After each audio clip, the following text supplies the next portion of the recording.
Gregory Gordon has been a taxi driver for the past 15 years. He plies the Port of Spain to San Fernando route, and in this next interview he tells us being on the road full-time has changed from when he first started.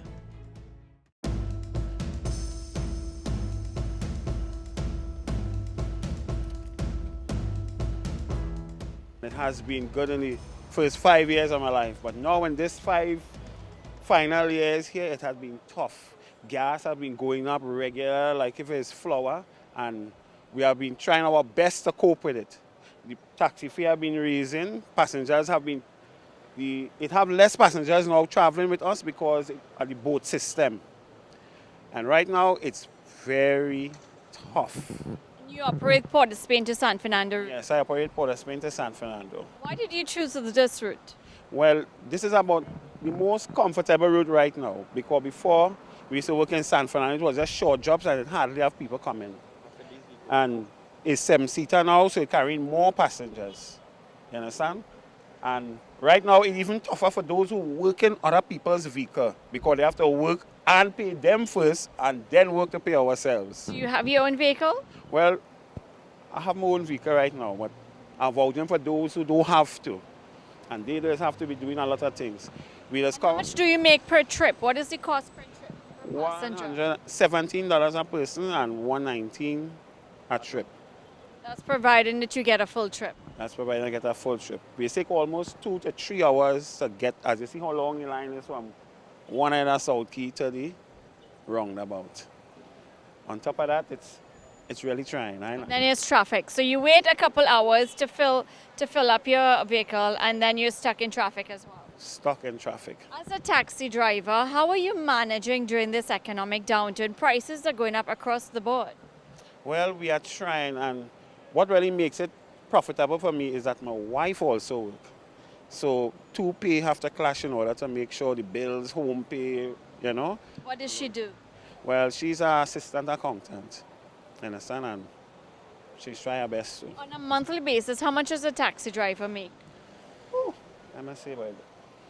Well, a day, a taxi driver might make about, say, $600, which is 3 trips alone. We take from sometimes 5 in the morning to almost 5:30 to make them 3 trips because of the amount of vehicles and traffic.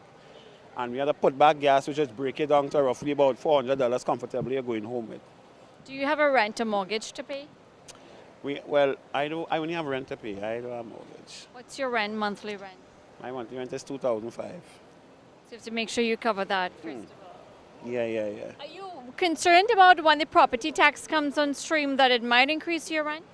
Well, it wouldn't increase the rent. It wouldn't increase the rent, because before the residing government changed or cut that, we were paying tax. It just cut for a little while and now it come back up. So, it's kind of hard in this recession time as they claim it to be. You understand? But now and then we had to pay tax. We were paying it before. It just returned again. How are you managing with food prices? Oh gosh, scale airline. $2,000 just move it 2 little bag, but thank God I have small children to feed. What about the crime situation? And there have been cases where taxi drivers have gotten a bad name for things that have happened to passengers. Well, it have imposters that do come. They even drive H cars and all, but they are imposters.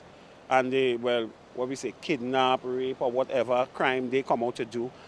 But for us, we get any bad name. So this is why sometimes we don't work night times. Most of the taxi drivers, as you notice in the evening time, you don't see H cars on the road. It's just because of that. Because we try to prevent ourselves from being burglarized. Then. Have you ever been robbed or anything? Well, thank the Lord, no. Thank the Lord, no. I haven't suffered such a trauma as yet, and I hope not to.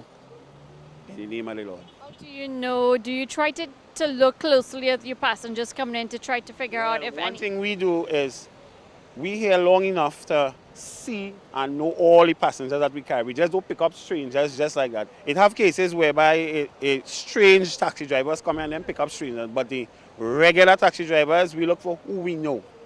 And thank God the passengers know us, so they head straight for our vehicles, especially in the hustle hour, like in the evening and in the morning. So we really, don't take that chance and taking up strangers. Is it tougher being a taxi driver now in this economic downturn? Yes, it's tougher. Parts of the vehicle more expensive. Sometimes you don't even get parts in Trinidad for the vehicles they're selling here. And when you do get them, it's a long price. It's very tough. But we try our best to keep sanity here right now.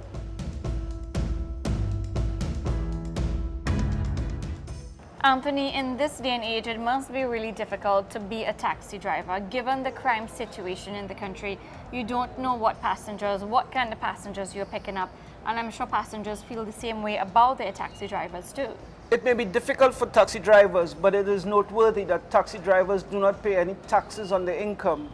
They pay taxes on spare parts and on gasoline, but no taxes on their income. Similar to doubles vendors, right? Absolutely, yes. And on the issue with car sales, as we heard in the interview with Southern Sales, they're saying that if the struggle continues with foreign exchange, it could impact jobs because new car dealers also, they employ hundreds of people. Yeah, Valmiki Arjun, financial economist, at the top of the show was saying that he doesn't think the retail sector is going to shrink too much. And the focus should really be now on food and pharmaceuticals given the limited supply of foreign exchange. And developing the export sector so that we can earn more foreign exchange. Exactly. Well, that is it for this week's episode of Money Matters. Thank you so much for watching. I'm Judy Kanhai. And I'm Anthony Wilson. Thank you for joining us. Good evening.